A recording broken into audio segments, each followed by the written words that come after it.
पुतला फूका गया है शिवराज सिंह का। एक ही क्लास में 3 साल हो जाता है और हमारी क्लास में 3 बैच और चल रहे हैं हमारे जूनियर में। अच्छा, जो बच्चे 2020-21 के बैच के बच्चे हैं, जब उनका जो सब्जेक्ट है वो पूरा कंप्लीट ही नहीं होगा तो वैकेंसी भी निकाल के क्या करेंगे? बच्चे डिग्री नहीं आएगी तो बच्चे आगे कैसे जाएंगे? तो भाजपा के कार्यकर्ता है या जो और भी जनता है वो ये कह रही है कि कहाँ है, बेरोजगारी तो है ही नहीं, सबको रोजगार मिल रहा है, सबकी जो है भर्तियां हो रही है, सब कुछ हो रहा है। अगर छात्र उनके घर के बाहर प्रदर्शन करता अपनी मांगों को लेकर तो वो जेल भेज देते।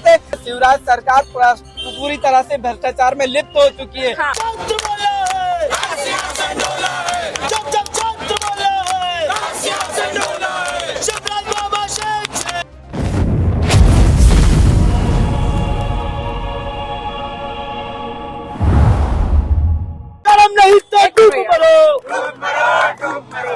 नमस्कार, मैं हूँ साक्षी राय, आप देख रहे हैं खरी बात न्यूज। और खरी बात न्यूज है यहाँ पर पीसीसी कार्यालय के पास में है हम, और आप देख सकते हैं पीछे जो है एनएसयूआई के जो है कार्यकर्ता मौजूद हैं, इसके साथ ही नर्सिंग के छात्र मौजूद हैं। मुख्य रूप से इन लोगों से पूछेंगे यहाँ पर जो है प्रदर्शन कर रहे हैं। आपको दिखा दूं, ये जो है अभी पुतला फूका गया है शिवराज सिंह का, तो इनसे पूछते हैं सीधे कि क्या इनकी मांगे हैं।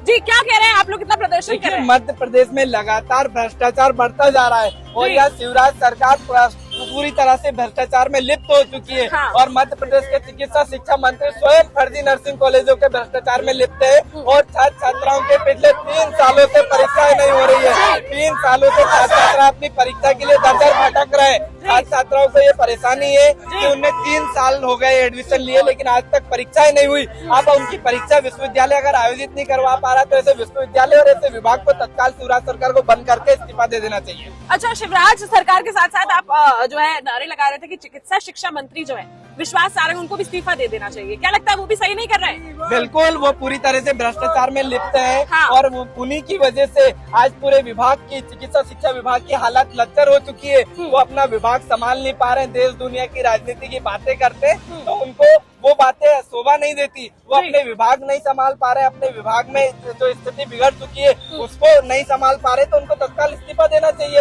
तो नैतिकता के तौर पर उनको इस्तीफा देना चाहिए। अगर छात्र उनके घर के बाहर प्रदर्शन करता अपनी मांगों को लेकर तो वो जेल भेज देते। क्या ये सही तरीका है? 1 महीने पहले हम लोगों को जेल भेजा गया था विश्वास सारंग जी द्वारा, तो क्या ये सही तरीका है? छात्र छात्राओं की आवाज दबाने के लिए जेल भेजना सही है? तो आज हम यहाँ पे खड़े हुए हैं और हजारों की संख्या में आगे छात्र सड़क पर उतरेगा, फिर हम देखते हैं कितने छात्रों को जेल भेजते हैं। तो या आप सब क्या नर्सिंग के छात्र छात्राएं हैं या फिर आप एनएसयूआई के कार्यकर्ता हैं? नर्सिंग के छात्राएं हैं, सब छात्र छात्राएं हैं। आप लोग भी है कि आप एनएसयूआई के हैं? तो आप लोग एनएसयूआई की अगुवाई में ये आवाज को जो है बुलंद कर रहे हैं। बिल्कुल। आपको क्या लगता है कितनी मांगे जो है इस बार पूरी होगी? क्योंकि ये जो है इस बार हम बात कर ले तो चुनावी साल भी है, क्या लगता है अभी सुनेंगे कि अभी भी नहीं सुनेंगे? जैसे कि अभी आपको पता होगा 14 तारीख हाई कोर्ट की ने जो डेट दी हुई कि 14 तारीख को, अभी जो आने वाली 14 तारीख है, हाई कोर्ट उस तारीख को इस चीज की सुनवाई देगी। तो 14 तारीख को अगर हाई कोर्ट सुनवाई दे रही है तो तब तक छात्र क्या करेंगे? उनके ऑलरेडी 3 साल खराब हो चुके हैं। अगर इस शस्त्र में भी अगर उनकी परीक्षा अगर नहीं कराई जाती है तो उनको जनरल प्रमोशन देना चाहिए। तो छात्रों जो है बाहर, तो लोग इतने बाहर छात्र आए हैं, कहीं यूपी से आए हैं, कहीं बिहार से आए हैं, कोई राजगढ़ से, कोई ब्यावरा से, इतने बाहर से छात्र छात्रा यहाँ आए हैं, वो यहाँ रह रहे हैं, पढ़ रहे हैं। उसका खर्चा कौन देगा? सरकार क्या इसकी जिम्मेदारी उठाती है क्या? बिल्कुल, सरकार अभी कह रही है, अभी फिलहाल में भी विधानसभा चल रही है, सरकार अभी कह रही है कि जो है बेरोजगारों के लिए भी बढ़िया व्यवस्थाएं निकाल दी है, वैकेंसी निकाल दी है, छात्र छात्राओं का भी ध्यान रखा जाएगा। आपको लगता है, विश्वास है आपको कि रखा जाएगा या नहीं रखा जाएगा? नहीं, जैसे कि अभी आप देख सकते हैं इतने सालों में तो सरकार ने ऐसा कोई पॉलिसी लेके नहीं आई, ऐसा कोई कदम नहीं उठाया है जिसमें छात्र छात्राओं के हित में अभी तक कुछ ऐसा कार्य किया गया हो।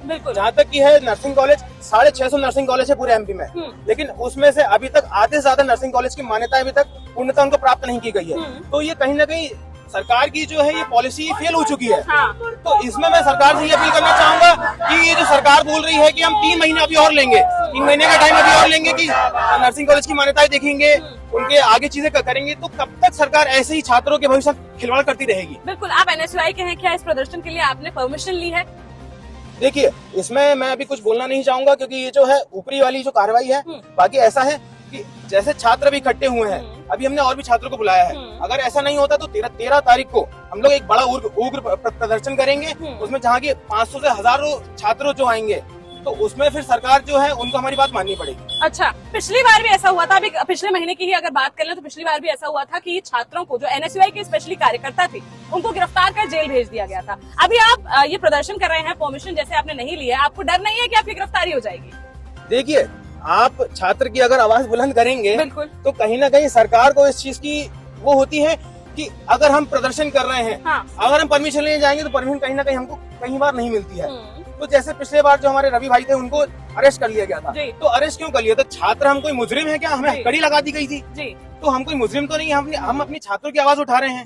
एनएसयूआई जो एक छात्र संगठन है जी। तो अगर हम छात्र की अगर आवाज उठा रहे हैं और उसके बावजूद हमें अगर ऐसे बेड़ियों में बांध के ऐसे मुजरिमों की तरह बिल्कुल जेल लेके जाया जाता, 2-3 दिन जेल में रखा जाता, तो ये कहीं से कहीं तक हमारे लिए अच्छा नहीं है। बिल्कुल। तो आप ऐसे ही जो है, आप लोग लगातार ये आवाज उठाने वाले हैं, बुलंद करने वाले हैं? देखिए, लगातार हम ये आवाज उठाएंगे, क्यों ना हमें 1000 बार जेल जाना पड़े, क्यों ना हमें हजारों की संख्या में जेल जाना पड़े, लेकिन ये आवाज हम दबने नहीं देंगे। ये आवाज लगातार उठती रहेगी जब तक कि छात्र छात्राओं की समस्या खत्म नहीं होती, जब तक कि मध्य प्रदेश के छात्र छात्राएं एक सुखद व्यवस्था नहीं पालेंगे चिकित्सा शिक्षा में, तब तक हमारा ये आंदोलन बंद नहीं होगा।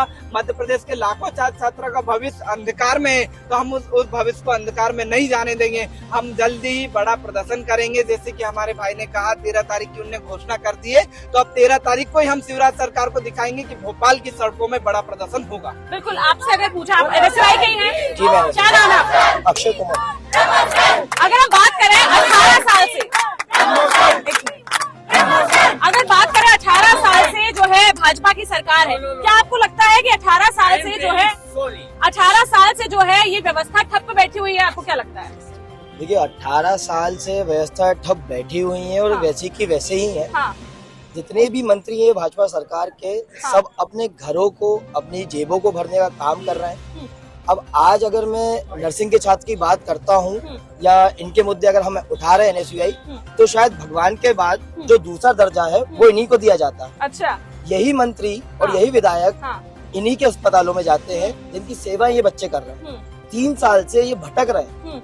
हमारे पेपर ले लो। लोग कह रहे हैं, जो भाजपा के कार्यकर्ता है या जो और भी जनता है, वो ये कह रही है कि कहाँ है, बेरोजगारी तो है ही नहीं, सबको रोजगार मिल रहा है, सबकी जो है भर्तियां हो रही है, सब कुछ हो रहा है। अच्छा, अगर आपको ये लोग जो कह रहे हैं वो मेरे ख्याल से अंधभक्ति हैं, वो तो लोग, हाँ। वो कोई ऐसे लोग नहीं होंगे। हाँ।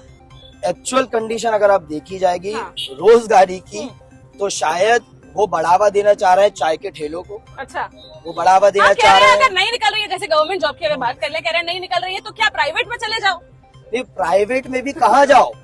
प्राइवेट में आप मुझसे बात कर रहे हो। हाँ। मैं मध्य प्रदेश में भोपाल का पढ़ने वाला छात्र हूँ। हाँ। मैं चाहता हूँ मुझे भोपाल में आप 30,000 रुपए की नौकरी दो। क्या आप दे पा रहे हो? नहीं। आपने फर्जी से कुछ कॉल सेंटर खोल के रखे हैं। 10वीं 12वीं करने के बाद बच्चा जाके 10-10, 15-15 हजार के लिए अपने वो कॉल सेंटरों में काम करता है। शायद 10,000 में आप तो मतलब मेरे हिसाब से कोई भी अपना जीवन यापन नहीं कर सही सकता। बात है। तो बेरोजगारी दर बढ़ती जा रही है। और हाल ही में अभी पता लगा, जैसे पेपर में हमने ही पढ़ा, कि 37 लाख आवेदन गए थे नौकरियों के लिए और मात्र 21 लोगों को रोजगार मिला है। तो ये तथ्य तो खुद सरकार बता रही है आरटीआई के माध्यम से लोगों को। तो इसे सरकार को खुद अपनी आंखों में देखना चाहिए, अपने अंदर झांक के देखना अब तो चाहिए। निकल गई है वैकेंसी, अभी कल तो इतनी वैकेंसी नहीं, तो ये वैकेंसी कब निकाल रहे हैं? 2023 में, जब चुनावी साल है। चुनावी साल में आप आ रहे हैं। चुनावी जुमला लग रहा है। ये जुमला है नहीं, ये जुमला ही है। अच्छा। और घोषणा वीर की घोषणाएं आती रहेंगी, पर अब ये छात्रों ने ठान लिया, ये युवा ने ठान लिया है कि अब शिवराज सिंह चौहान को हम पूर्णतः, एक बार तो छात्र लेके आ गए थे 2018 में, तब इन लोगों ने घेराघारी करके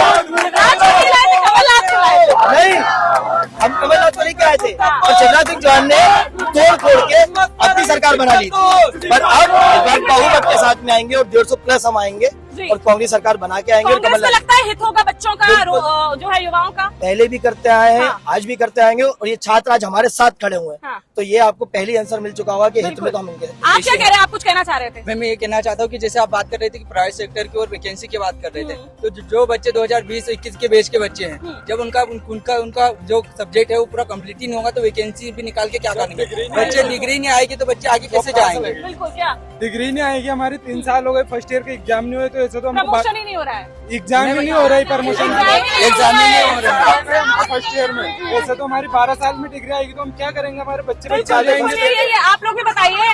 कल विधानसभा में बोला गया गया है कि नारियों का दिन रहा है, नारियों के लिए ये किया गया है, नारियों के लिए वो किया गया है। आप लोग यहाँ पर मांग कर रही हैं कि कुछ हो नहीं रहा है, जी बिल्कुल कुछ नहीं हो रहा। एग्जाम तक नहीं हो रहे हैं।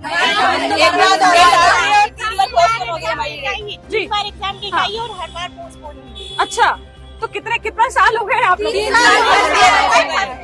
एक ही साल में, एक ही क्लास में 3 साल हो गए।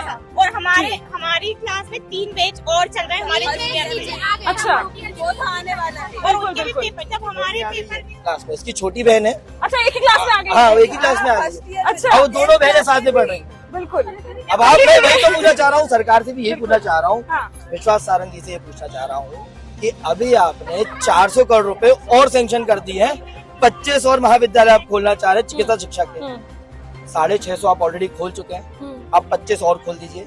मेरा कहना ये है, जब तक आप मान्यता उनको नहीं मिलेगी, हाँ, तब ये तक बच्चे क्या यही भटकते रहेंगे। सही बात। और 2-2 साल, अभी मैं आपको और बात बताता हूँ, 2-2 साल तक ये बच्चे पढ़ रहे हैं बहुत सारे कॉलेजेस में, और वो कॉलेज उसके बाद क्या कर रहा है कि हमें मान्यता नहीं मिली, बेटा आप चले जाइए।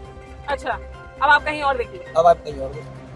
तो ऐसे समय पे खुद अंतरात्मा से शिवराज सिंह चौहान, भाजपा सरकार और उनके नेताओं को सोचना चाहिए कि हम किनके साथ खिलवाड़ कर रहे हैं, जिनने कोविड में, और ये सारी बच्चियां वही है, 3 साल हो गए ना हाँ, लोग को। ये नर्सिंग के छात्र हैं, इन्होंने तो सबसे ज्यादा योगदान दिया कोविड में होगा। सबसे ज्यादा योगदान रहा इन लोग का, और इनकी तरफ पड़ रही थी उस समय हम लोग को खड़ा किया गया था मेन रोड पे कि वैक्सीन के लिए। अब याद नहीं आ रहा कि हम लोग वही हैं, हमारे एग्जाम होने चाहिए। हाँ। उस समय लिस्ट में नाम आते थे कि ये बच्चा इस सेंटर पे रहेगा, वो बच्चा उस सेंटर पे रहेगा। अब हमारे सेंटर से याद नहीं आ रहा है कि एग्जाम सेंटर कौन सा होना चाहिए। बिल्कुल सही बात है। आप समझ सकते हैं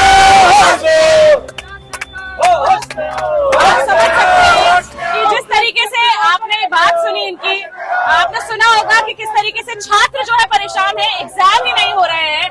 तो भर्तियां तो अलग बात है, दूर की बात है, लेकिन एग्जाम ही नहीं हो रहे हैं। तो आप देखिए कि किस तरीके से छात्र परेशान है। आपको क्या लगता है कि ये छात्रों की मांग कितनी जायज है? क्या लगता है आपको, ये हमें कमेंट बॉक्स में कमेंट करके जरूर बताएं। ऐसे ही छात्रों से और विभिन्न वर्गों से बात करने का प्रयास करेंगे और आपके सामने भी उनकी मांगों को रखेंगे। आज के लिए फिलहाल इतना ही।